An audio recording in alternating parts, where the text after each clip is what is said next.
वर्धमानाय निर्धूतकल्याणमणे सालोकानां त्रिलोकानां यदि विद्या दर्पणायते। पंच परमेश्वरी भगवान की जय। 1008 शांतिनाथ भगवान की जय। परम पूज्य आचार्य श्री समंत भद्र भगवंत की, परम पूज्य आचार्य श्री आदि सागर महाराज की, आचार्य श्री मावी कीर्ति महाराज की, आचार्य श्री विमल सागर महाराज की, आचार्य श्री तपस्वी सम्राट सरमती सागर महाराज की, आचार्य गुरुवर सुंदर सागर महाराज की, अहिंसा मई विश्व धर्म की जय। जिनवाणी माता की जय।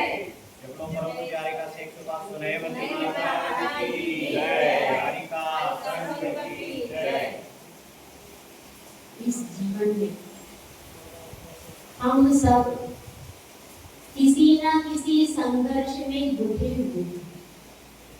वह संघर्ष हमारे लिए जब तक मुक्ति वधु की प्राप्ति नहीं होती तब तक के लिए हमारे लिए कष्टप्रद ही होता है, और जब मुक्ति वधु की प्राप्ति हो जाती है तो संघर्ष सारे समाप्त हो जाते हैं।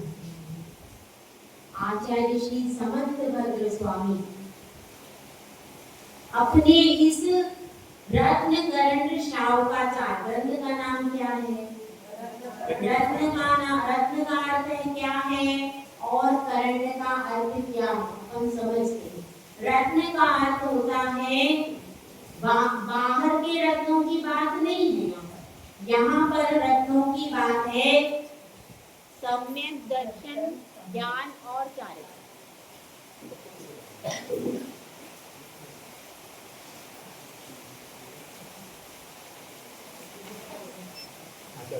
सम्यक दर्शन, ज्ञान और चारित्र्य।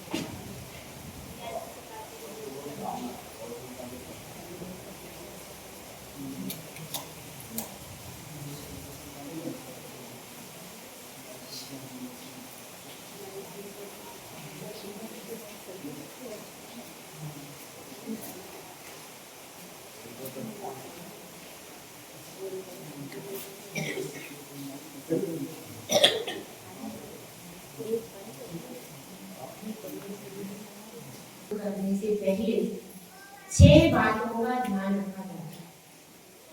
पहली है मंगल। मंगल का अर्थ क्या होता है?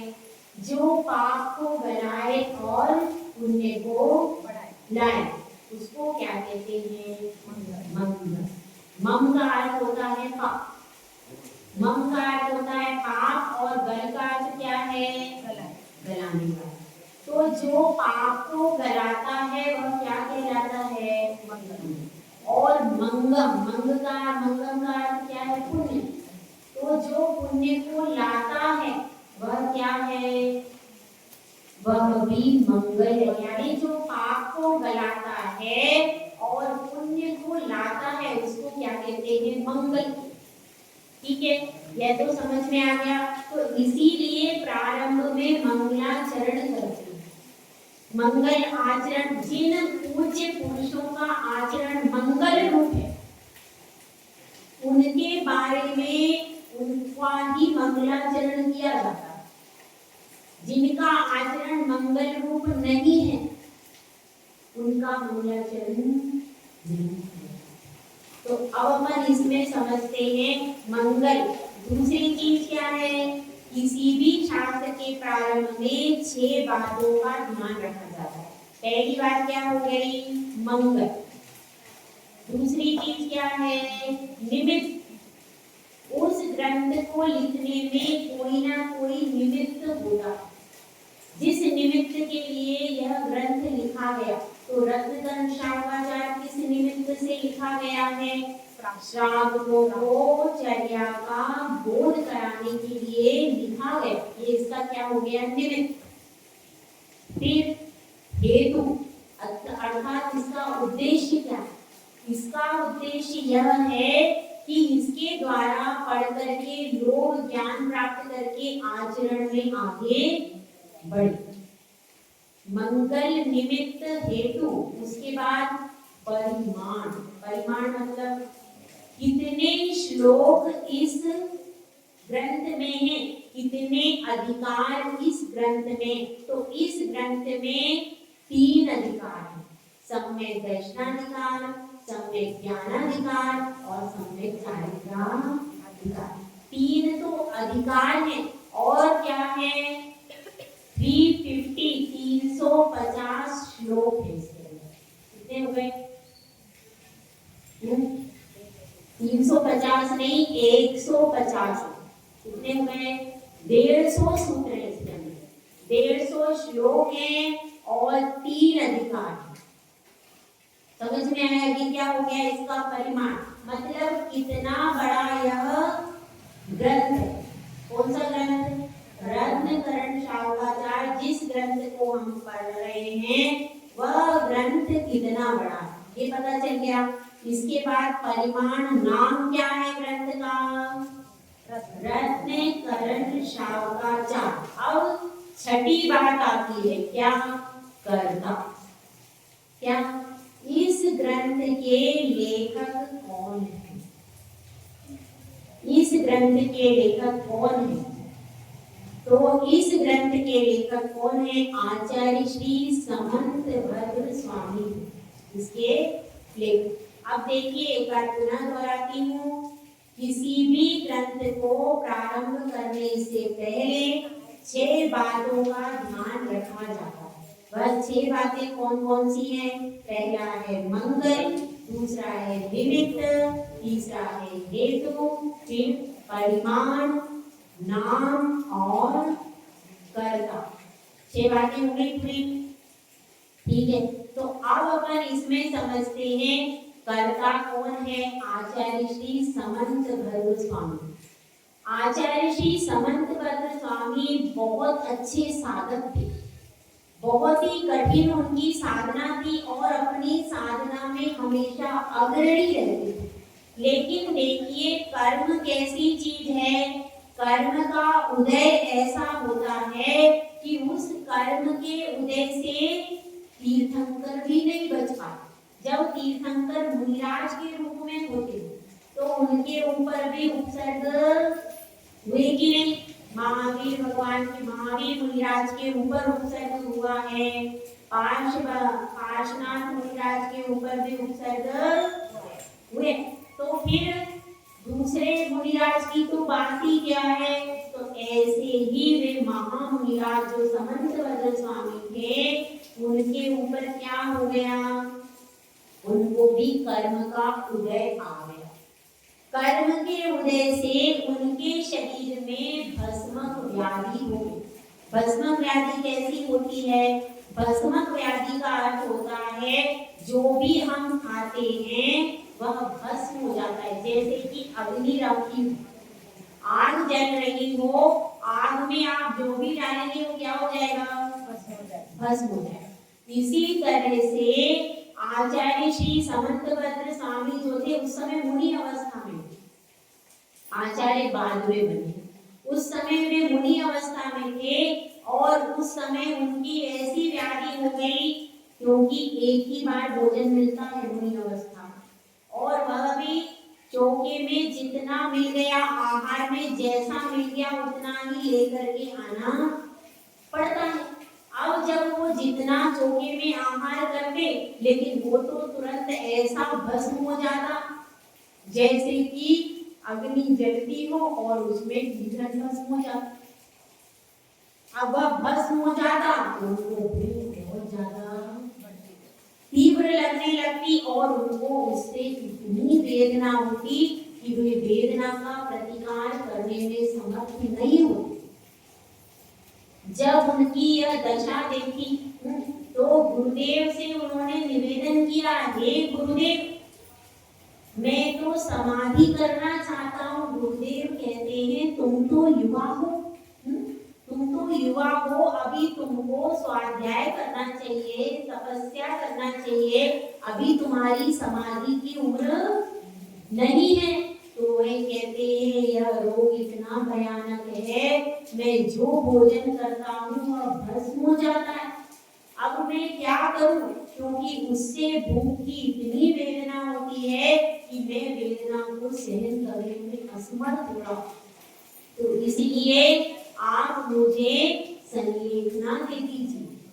गुरुदेव कैसे होते थे? पहले के गुरु निमित्त ज्ञानी हुआ करते थे, निमित्त ज्ञानी हुआ करते थे। तो वे निमित्त ज्ञानी गुरुदेव ने देखा कि भाई इनका आयुष्य कितना, भविष्य में इनके द्वारा क्या हो सकता है। तो उन्होंने अपने ज्ञान से जाना कि इनका आयुष्य अभी बहुत लंबा है और इनके द्वारा बहुत सारी प्रभावना होने वाली है, क्योंकि उनकी बुद्धि बहुत तीक्ष्ण थी।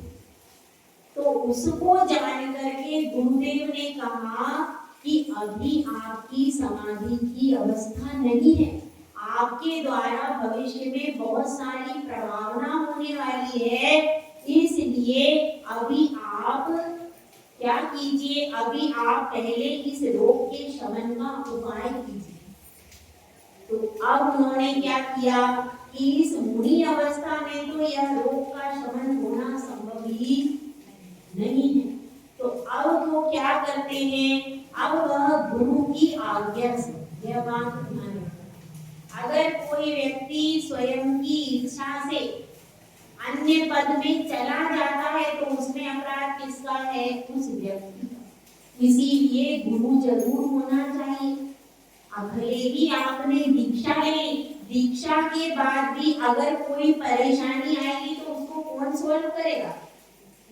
गुरु ही करेंगे। तो और गुरु भी समाज को भी शांत कर सकते हैं, वह कह सकते हैं कि भाई इनकी ये परिस्थिति, लेकिन अगर गुरु नहीं है और आपने स्वच्छंदता से कोई प्रवृत्ति की तो उसको कौन शांत करेगा? तो गुरु की आज्ञा को शिरोधार्य किया उन्होंने। ऐसा नहीं कहा नहीं मैं तो समाधि करूंगा, ऐसा नहीं। गुरु की जो आज्ञा होती है, क्योंकि गुरु बहुत विद्वान होते, गुरु जो भी अपने अनुभव से करते हैं वह सही होता। तो अब गुरु ने उन्हें आज्ञा दे दी, वे वहां से आगे चले गए और आगे जाते हैं तो बहुत जगह जाकर के उन्होंने भोजन किया, लेकिन उनकी व्याधि शांत जब व्याधि शांत नहीं हुई तो उन्होंने अन्य प्रकार का एक ब्रह्मचारी का वेश बना लिया और ब्रह्मचारी का वेश बना करके कहां पर गए? बनारस में। कहां पर गए? बनारस में। वहां पर शिव जी के बहुत बड़े बड़े मंदिर थे और वहां पर बहुत ज्यादा मात्रा में भोग चढ़ते थे, मिष्ठान्न चढ़ते थे। तो उनको लगा कि इतना सारे भोग जो चढ़ते हैं इससे क्या हो जाएगा, इससे मेरी भस्म व्याधि शांत हो सकती है, लेकिन अब मैं क्या उपाय करूं? तो वे कहाँ जाते हैं? वह राजा जो शिवकोटी था उसके पास में यह संदेशा पहुंचाते हैं कि वहां के पुजारी से ऐसा कहते हैं कि यह सब इतना सारा भोग चढ़ता है, क्या शिव जी इसे खा लेते हैं? तो पुजारी कहता है यह कैसे संभव है, शिव जी थोड़ी खा सकते, अगर आप मुझे अनुमति दो मैं शिव जी को सब खिला सकता हूँ। जब ऐसी बात कही तो उसने कहा ये तो बढ़िया बात है, उन्हीं के लिए तो है, क्योंकि अन्य धर्म में यह मानते हैं कि उनके भगवान को स्वीकार करते हैं, भोजन को करते हैं। तो इसलिए उन्होंने कहा कि यदि हमारी यह राशि वह दे ले तो इससे बढ़कर के और बड़ी बात क्या होगी। तो उसने कहा देखो भगवान सबके पास नहीं आते, वह तो सिद्ध पुरुषों के पास में भी आते हैं, इसलिए आप सब क्या करो, मैं कमरा बंद कर करके यह कार्य करूंगा। जब ऐसा कह देते हैं तो क्या हो जाता है, सब लोग सोचते हैं ठीक है, और वह कमरा बंद करके सब क्या कर लेते हैं। और फिर बाहर पता चलता है राजा को कि ये तो बहुत सिद्ध पुरुष आए कि जो शिव जी को खिला देते, भाई ये तो सिद्ध पुरुष है। तो सब तरफ उनकी प्रशंसा होने लगी। अब क्या होता है, अब उनका पुण्य कर्म का उदय आ जाता है कि उनकी भस्म व्याधि शांत होने लगती है। अब पहले थोड़ा भोग बचता था, अब ज्यादा भोग बचने लगा। अब क्या करें, अब जब लोगों की नजर में, क्योंकि जब से ये आए तब से जो बाहर के जो पुजारी थे दूसरे, उनकी वैल्यू बिल्कुल कम हो गई। तो पहले से ही ईर्ष्यावश ध्यान रखते थे कि कुछ ना कुछ गड़बड़ मिले कि हम राजा से शिकायत करें। जब भोग सामग्री बहुत ज्यादा बचने लगी तो उन्होंने राजा से शिकायत की। तो राजा से शिकायत की तो राजा ने पूछा कि क्या अब शिव जी ग्रहण नहीं करते। तो कहते हैं उनकी तृप्ति हो गई, ऐसा वह कहते। लेकिन उसके बाद भी उन जो पुजारी जो दूसरे थे उनको संतुष्टि नहीं होती। तो क्या करते हैं, जब वो कमरा बंद करते हैं तो एक बालक को नीचे छुपा देते, और अब उनको ध्यान नहीं रहता है, वह अपने भोजन को करते हैं। जैसे ही वो बच्चा देखता है कि ये तो सब कुछ स्वयं करते, शिव जी तो आते भी नहीं है, और उनको खिलाने का तो बात दूसरी है, वह सारी बात आकर के बाहर बता देता है। जैसे ही पूरी बात पता चलती है, फिर राजा एकदम गुस्से में आ जाता है, एकदम उसकी भवें तन जाती है, और वह कहता है यह तो माया चाल।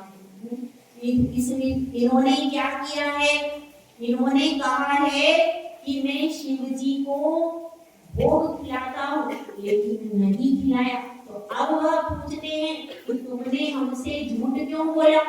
तो आचार्य समंतवज्र कहते हैं मैं ही शिव हूँ, क्योंकि सवे शुद्धा हो शुद्ध नया, और शिव का अर्थ होता है कल्याण।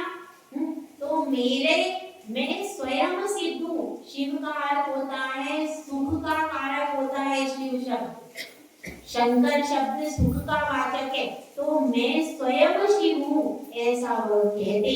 लेकिन राजा कहाँ मानने वाला था। वह कहता है कि आपको इस पिंडी को नमस्कार करो। तो आचार्य समंतवज्र कहते हैं राजन, नमस्कार तो मैं कर लूंगा, लेकिन मेरा नमस्कार यह पिंडी सहन नहीं कर पाएगी। इसीलिए आप इस पिंडी को जंजीरों से बंधवा दीजिए। यह पिंडी आपकी मेरा नमस्कार सहन करने में समर्थ नहीं हो। अब क्या होता है, वह मंदिर में सबको बुला दिया जाता है। पूरे बनारस के पंडित आदि जितने भी थे, वे सब वहां पर आकर के बैठ जाते हैं। पूरी सभा खचाखच भरी हुई, और उस सभा के मध्य में बिल्कुल निडर होकर के राजा ने कह दिया, यदि आपको नमस्कार करना है, तो अब उसने कहा मैं नमस्कार करूंगा। तो अब क्या होता है, वे स्वयं स्तोत्र रचते जाते हैं। 8वें तीर्थंकर तक आते हैं, और वहां पर कहते हैं वंदे विवंद्यम महताम शिव। तब वह कह देते हैं इसको, चंद्र प्रभु भगवान को नमस्कार करते इतने तन्मय हो जाते, पूरी सभा मंत्रमुग्ध है। कितनी सुंदर संस्कृत की रचना है, कैसी सुंदर भाव होंगी। पूरी सभा उस समय संस्कृत ही चलती थी, पुरानी बात। सब सभा ऐसी मंत्रमुग्ध सी सुन रही। अचानक बहुत जोर की आवाज हुई, जैसे कि बादल गरजा रहे हैं, बिजली चमक रही, बहुत जोरदार आवाज होती है, और वह पिंडी फट जाती है। उसमें से चंद्र प्रभु भगवान की स्फटिक मणि की अत्यंत सुंदर सफेद प्रतिमा प्रकट हो जाती है। जैसे वह प्रतिमा प्रकट होती है, सब तरफ गूंज उठता है जैन धर्म की जय, वीतराग भगवान की जय। और राजा शिव कोटि जिन्होंने भगवती आराधना की, क्या लिखा है, जिन्होंने वो राजा शिव कोटि दीक्षा लेता है, उनके साथ में और भी बहुत सारे लोग दीक्षा लेते हैं। और यह अगर आपको वह पिंडी देखनी है, क्या देखी है किसी ने पिंडी? वह देखी है क्या? बनारस में जाकर के फटे महादेव नाम की एक जगह है, वहां पर आज भी वह पिंडी आप देख सकते, आज भी वह उपलब्ध है। सम्मेद शिखर तो आप लोग जाते ही रहते हो, हम भी जब सम्मेद शिखर गए थे 2012 में, तब हमने उसको देखा था, फटे महादेव के नाम से है। और वहां पर अब वो प्रतिमा तो कहीं लुप्त हो गई, जो चंद्रप्रभु भगवान की निकली थी वो तो कोई ले गया होगा, या जहां भी है उसका तो पता नहीं है, लेकिन पिंडी आज भी है। इससे प्रमाणित होता है कि जैन धर्म की कथाएं झूठी नहीं है, सच्ची है। तो इस तरह से ये पूरी सत्य कथा है। यदि यह सत्य ना होती तो वह बीच में से फटती क्यों? मतलब ऐसा चमत्कार उस समय पर हुआ था, और उन्होंने मतलब उनके नमस्कार में ही चमत्कार होते हैं। चमत्कार के लिए आप सोचते हो ये होना चाहिए, वो होना चाहिए, उन्होंने कुछ नहीं किया, सिर्फ नमस्कार किया, लेकिन उस नमस्कार से ही चमत्कार ऐसा हो गया। जो सच्चा सम्यक दृष्टि जीव होता है, उसके नमस्कार में इतनी शक्ति होती है कि देवी देवता भी उस कार्य को सिद्ध कर देते हैं। तो ये किसकी कथा है? आचार्य समंत। उसके बाद फिर वो गुरु के पास में जाते, गुरु के पास में जाकर के प्रायश्चित लेते हैं, और फिर पुनः मुनि दीक्षा ग्रहण करते हैं, और फिर बाद में आचार्य बनते हैं और संघ का संचालन करते हैं। फिर उन्हीं के सानिध्य में ये शिवकोटि जो होते हैं, फिर वो भी आचार्य बाद में बनते। तो ये सब कथा कहाँ की है? बनारस या काशी नगरी, जहाँ पर पार्श्वनाथ भगवान का जन्म हुआ, सुपार्श्वनाथ भगवान का जन्म हुआ। ये किसकी बात चल रही थी? 6 चीजों का ध्यान रखते ना, वह बात चल रही थी मंगल निमित्त हेतु परिमाण नाम और कर्ता। यहाँ पर कर्ता यानी हम जो भी ग्रंथ पढ़ते हैं उसका कर्ता कौन है, यह बहुत ज्यादा महत्वपूर्ण है। यदि आपने किसी की भी पुस्तकें पढ़ी तो आपको ज्ञान की प्राप्ति हो जरूरी नहीं, लेकिन आपने अगर गीतरागी भगवान के द्वारा आचार्य प्रणीत पुस्तक को पढ़ा है तो फिर आपको ज्ञान की प्राप्ति नियम से होगी। इसीलिए आचार्य प्रणीत ग्रंथ पढ़ना चाहिए। तो अब यहाँ पर इसीलिए कर्ता की भी महत्व, कोई किसके द्वारा लिखा गया है, वह प्रामाणिक है कि नहीं। अगर वह कर्ता प्रामाणिक है तो ग्रंथ भी प्रामाणिक होगा। तो इस प्रकार से हमने आज क्या पढ़ा है? मंगलाचरण किया है। अभी इसका अर्थ थोड़ा सा समझते हैं। कल इस मंगलाचरण का अर्थ आप सबको बताएंगे। जय बोला जय सुंदर सा महाराज।